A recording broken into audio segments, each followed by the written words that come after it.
marka nabigeena suban calayhi salaatu wasalaam xadiid kale wuxuu ku yidhi isagoo kaga hadlaya bisha ramadaan fadliga ay leedahay ataakum ramadaanu shahrun mubaarakun.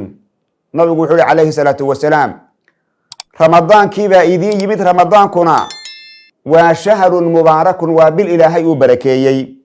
farada allaahu calaykum siyaamah, ilaahay wuxuu idinku waajibiyey soomkiisuu ilaahay idinku waajibiyey.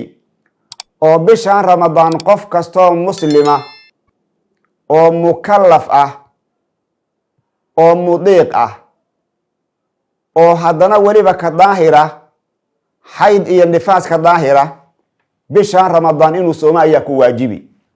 hadduusan qofku muslim ahayn dee waxyaabo kale ayaa isaga laga doonayaa oo islaamka inuu galo oo tawxiidka uu la yimaado muslim uu noqdo ayaa isaga laga doonayaa.